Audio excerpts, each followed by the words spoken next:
This is my SIG P320 X5 Legion. No, this is not one of the P320s that you heard about going off on itself or whatever the case may be. This is one of those ones, man, where I would say I shoot this better than any gun I have in my inventory.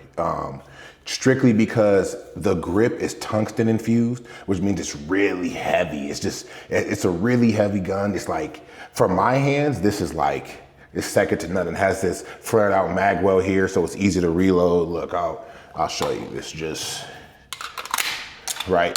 Basically, you don't even have to look at it. You see how it just shoots the magazine out. It's pretty fire here. And I added a gas pedal to the side just because, you know, I like to have a place where my thumb can kind of rest. And just to show you guys, we are clear. We are safe while making this video. But yeah, this is definitely my baby here. I'm running the Romeo 1 Pro 3 MOA red dot here. One thing about when you get this, when you go to put your optic on, it does take away the back rear iron sight. So, you know, you will lose that, but you still get to co-witness with the front.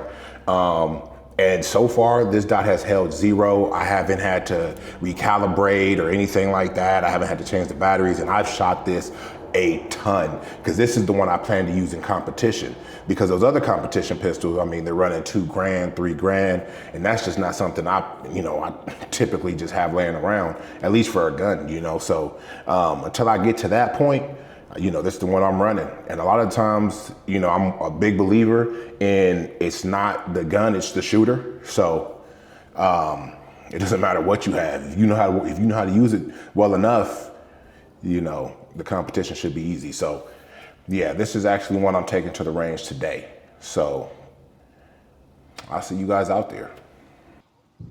So I made it to the range, and today I brought my timer as well as my leg strap.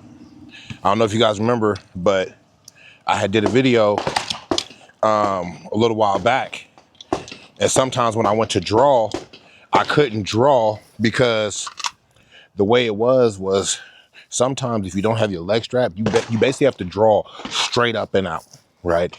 Because if you don't, your holster will go outwards like that. So it just makes it easier for you. I'm not saying you have to get a leg strap. I'm saying I did, because for one, I'm kind of like a gearhead. I kind of want to have everything. And for two, it just makes more sense. I've said this before, it's important to have a routine in the way you do things, especially when it comes to shooting, because that's how you make sure you get the reps, and you get the reps the right way. For me, it's big, like I said before, I don't know if you guys remember me saying this, but it's big for me that when I put my magazines inside a magazine holster that's purely for magazines, I like to put them in with the round facing forward, right? Because it makes it easier for me to pull the round out, make sure the round is seated all the way back, and then place it into my pistol. This pistol already has a magazine in it, so I'm not gonna do it right now, but that's the way I do it. So you can do anything the way you want to, as long as it works for you. Like I said, if I have to ever replace my magazine, so I'll do it right now. If I ever have to replace, drop, come up, I wanna make sure that this is seated correctly so that it could just come right in, and I'll be back on my shot, and I'm good to go. You see what I'm saying? So to each his own, but that's just something that I like to do. All right, so I'll show you one more time. So let's say I'm in a situation, right, where it's like I have to reload my weapon and I have to come out of my holster to do so. I want to make sure that my rounds are faced forward. So on the way out, when I'm pulling out my magazine, I can push my index finger on the round and make sure it's seated all the way back. So that way I can just put it right into my firearm and I'm ready to go. So in that kind of situation, my firearm will probably be like this, right? It'll be seated back because I just shot my last round. I need to replace it. And at that moment, I'm coming up, right? And let's say at that moment, I'm coming up, I'm dropping the current mag inside like that, right? I'm coming out with another mag and I'm on it, boom, and I'm right on target, right? So that's just something that I like to work on. repetition, doing things the right way. I'm not saying that my way is the right way. I'm saying my way is the right way for me. So find the right way for you, you'll do that. When I come to the range, I like to take steps, right? I kind of start with pure form shooting. So I have the gun here, I have it set, I'll be on my dot, and I'll just take that same shot over and over, right? For just about 10 rounds. That kind of gets me warmed up a little bit, right? After that, I'll do something else. So I'll do something where I'm coming from the holster to my eye, and I'll let it go. And I'll come back and I'll do it again. And I'll come back, right? So I'll keep that going.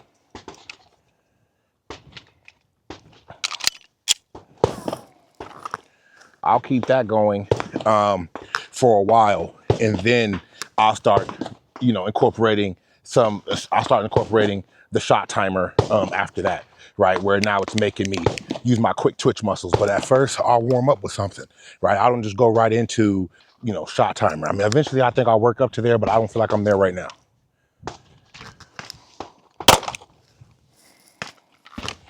Because I also have a bad habit of when I come out with my magazine, I like to swoop under and then bring it up to my eye instead of coming out and just coming on target, right? So, instead of coming out and just getting right on target. So.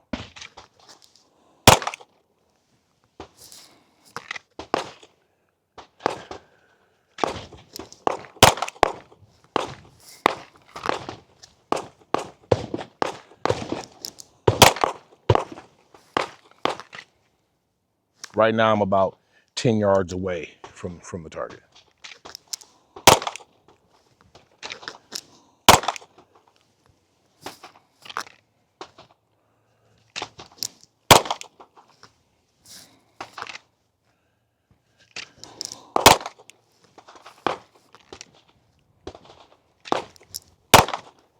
Warmed up enough. Now I'm about to use my timer. I like that randomness of which it goes off. I feel like it's the best way to kind of really test your skills. If you're doing it off your own timer in your head, then you know when it's going to go off. But if you don't know, then you just get ready for it. I think that's the best way to do it. So right now I'm just going to work on coming out of holster, getting on target, releasing my shot, and hopefully staying in the area that I want to stay in. So, which I'm not going to tell you guys just in case I shoot somewhere else and I want to lie about it.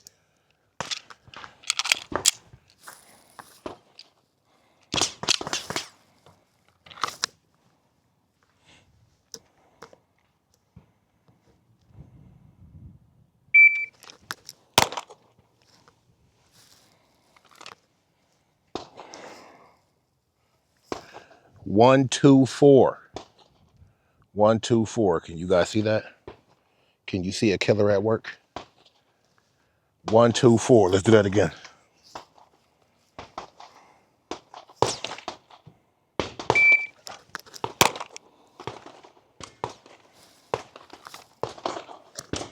One, 2, 7. All right, slow down on that one. Let me be at a more ready position this time. Last time I was kind of just sitting here like this. Let me be at least a little more athletic of a position. Let's go.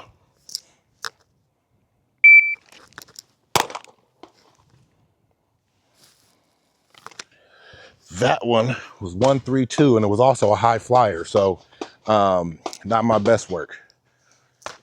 Let's go again.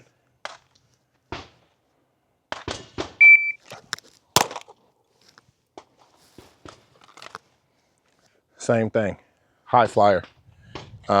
See, this is what tests you. My goal eventually is to be in competition. So this is why I'm doing this, but it's definitely necessary. Let's go again. And it's windy, even better.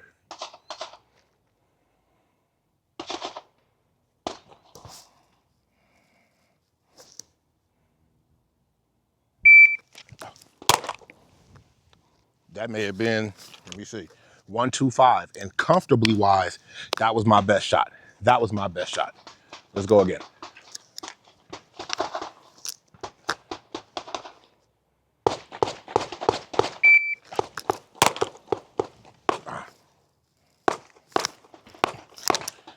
119, but I pulled that shot.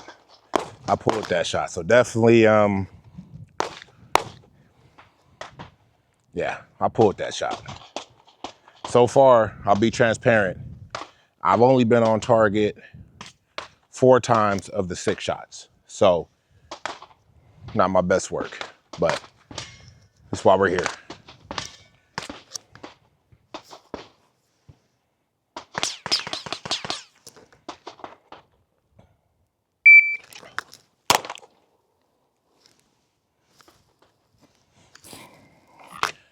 That was good work right there. Let's go again. Ah.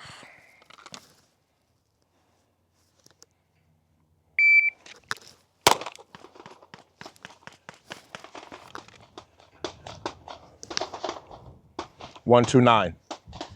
1, 2, 9. Hope you guys can see that.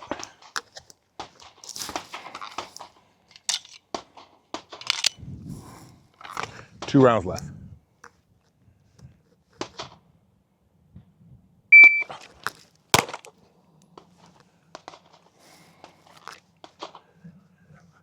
That was shit.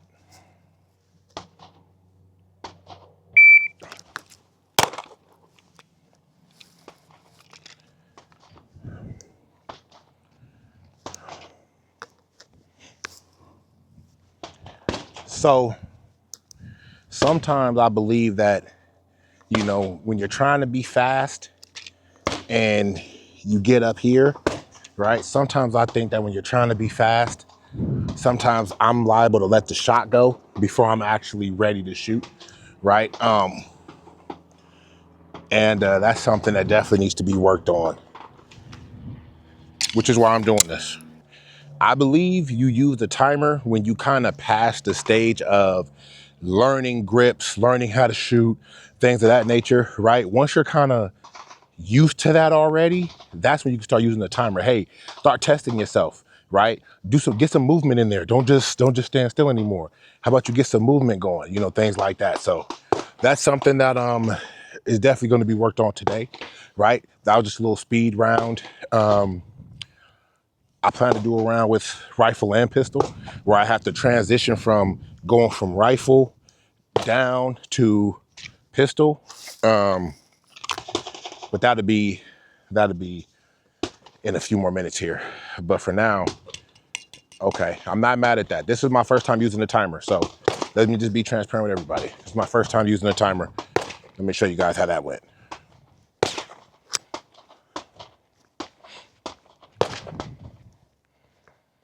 Okay, so goes to show you. Okay, so it goes to show you, right? We all got something to get better at. 2, right? I was trying to be inside this 9. A couple of them flew, so something to get better at. I think it's important for me to state that I am not a professional anything when it comes to the gun community, right? When it comes to the firearm community, 2A community, I'm not a professional anything. I'm not a police officer. I'm not a military man. I'm not anything of that background. I'm just an enthusiast. I love shooting. I love doing the right things. I love doing it the right way. I've learned from professionals, and that's what I come out here and do, right? Whatever I've learned from a professional, I'll come out here and do it that way every single time. So that way I may not ever be as good as them. Obviously that was their occupation, but I will be really proficient in what I'm doing, right? And that's my whole goal. So whenever I kind of leave out, or whenever I kind of leave tidbits for people about, hey, this is kind of what I do, keep in mind, that's what I do, right? I always leave a back door open by saying, hey, you could do what you want. This is what I do, right? This is how I get better. This is how I perfect my craft, right? Because we're all different. We all got different body types. We all got different guns that we love to use, right? We all have different calibers that we like to use, right? We're all different. Me, I tell you what I'm thinking from a 6'8", 330-pound man, right? That's where I'm telling you from my perspective, right? Not everybody is that. Not everybody has the same kind of build or something like that that'll take the time that needs to be taken to perfect it. So hopefully it helps some of you guys who are looking to kind of learn to get into this space, right? But if this is not for you, it's not for you. There's a lot of people out there, right? So go fuck with them. This is my RF-15, Radical Firearms AR-15. This is what you would call a budget AR. I'm really looking for now a Diamondback or a Daniel Defense now that I know how to use an AR.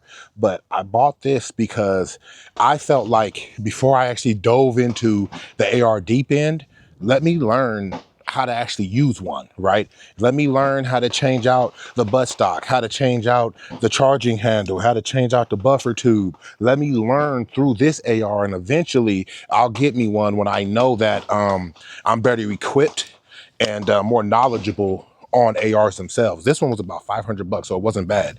I mounted the Vortex Spitfire on it, right? The reason why I love this is because it has an etched reticle in there. So regardless of if I, lose battery on the actual red and green dot that this comes with, if I lose battery on it, it still has an etched reticle that's in there so I can always find my target. On this firearm is where I kind of learned some things like the pressure pad light, right? The angled foregrip that I have here at the bottom, right? These are all things that I learned through having this one, right? Now, this is from Amazon, right? This is not super expensive. Forgot what website I got this from, but this is just kind of learn some of these things. So now when I do go get my more expensive Daniel Defense or Diamondback that I've been kind of looking at, right? I kind of know what I'm looking for, how I want them, because I'm an unnatural shooter. I know with rifles, you want to learn how to shoot with your right and left. So same thing with pistol, but I'm naturally righty on my pistol hand when I'm shooting pistols, and I'm naturally lefty when I'm shooting long rifles or long guns. So I'm a little weird in that way, but it doesn't matter because this allowed me to learn everything that I needed to learn. So I would suggest, honestly, if you don't have a friend or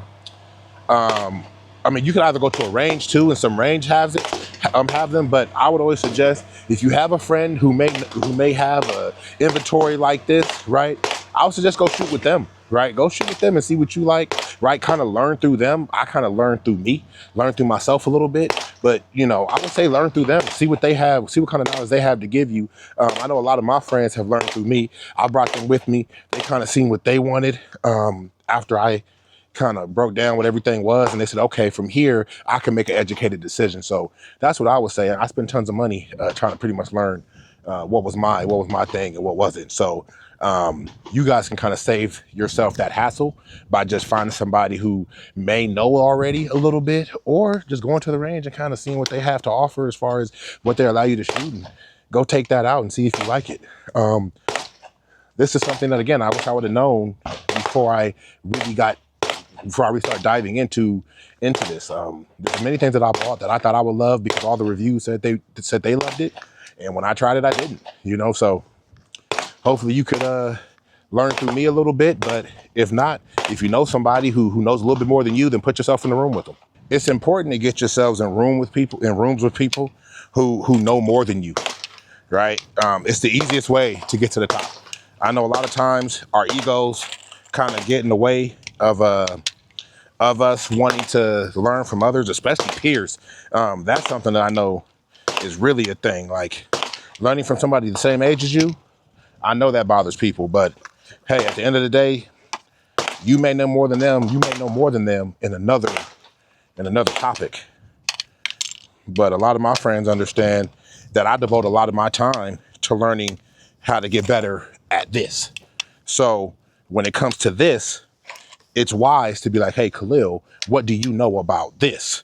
And at that point in time, I give out information that I know, not that I don't know. If I don't know it, I'm going to tell you I don't know. I'm going to go ask somebody who knows more than me, so I can also have that answer from that point on, and then I'll relay it back. A lot of stuff I know I paid for. I went to classes. I went to trainings. I went to classes. I just said that, huh? With that first.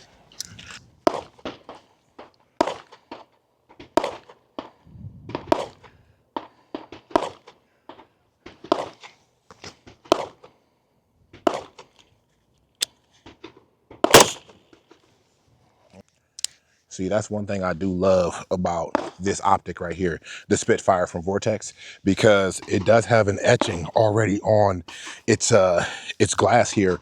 So even though my battery is dead, which it is right now, for the actual optic itself, so I can't use the red or the green dot, because it actually has an etching on it right now, it's still shooting true. I still know where I'm shooting, kind of taking away the need for the iron sights, which some people use as backup on their rifles. But kind of feel like it's hard to get away from that. You know, it's just as practical as it possibly gets, you know?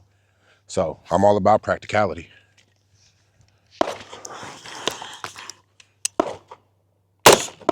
All right. Yeah, we're ready. Let's go. We're gonna go from the low ready. My goal is just me being new to this kind of shooting, which is not anticipation shooting, but me being used to being timed like this, me having never done any of these drills, or these are drills that I'm making up. After that, I'll do drills that are kind of more famous. But me being new to this style of shooting, which I'm not standing still, I'm doing more active shooting, things where I need to be really on my toes. With drills like this, I'm gonna give myself 2 seconds. I want to be under 2 seconds to get on target, especially with a rifle, and take that shot. I know it's slow, but you have to start. You have to start somewhere.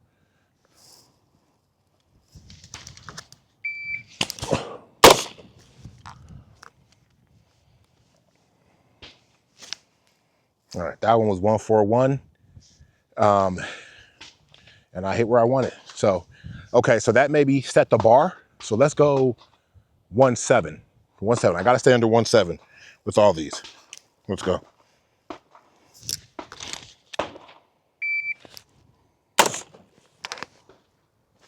That was 138. All right, let's go again.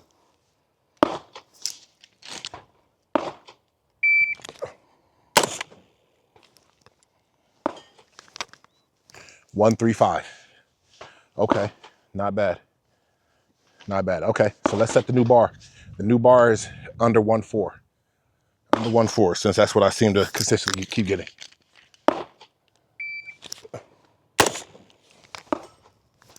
1.41. Okay. All right. 1.4 is definitely the bar. Let's go.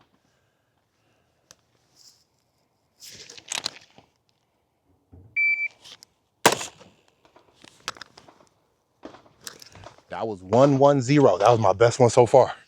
That's fire. All right, come on, let's keep it going.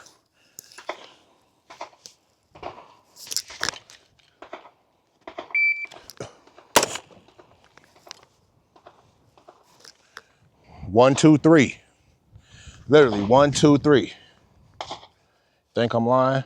Argue with your mama. 1, 2, 3. I'm not saying it's the best work.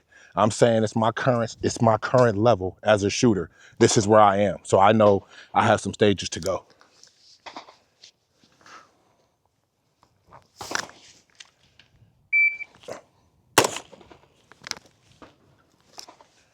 One, two, 6. All right, let's try to make this my fastest one.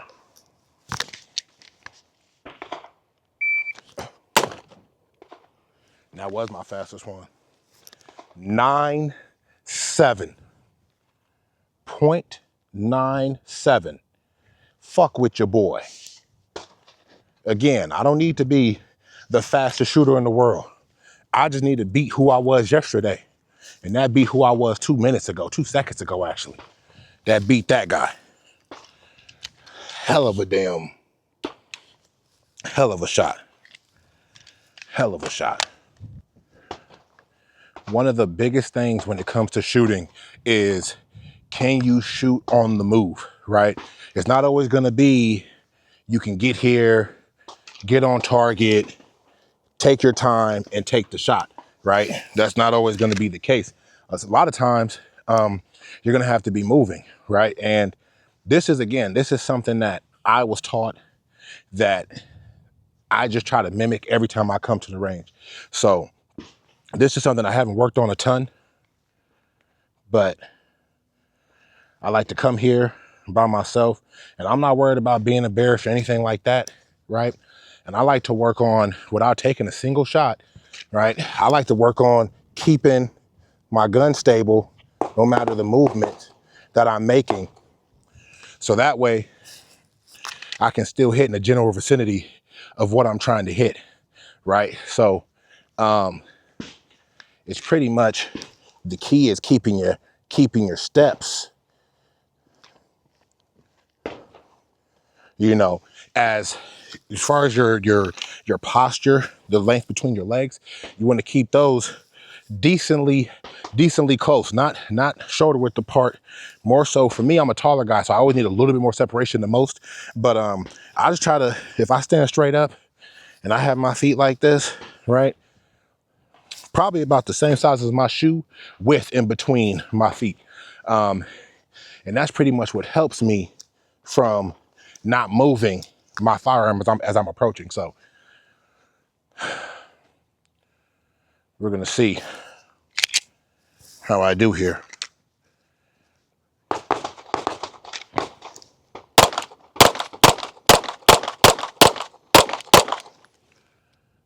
So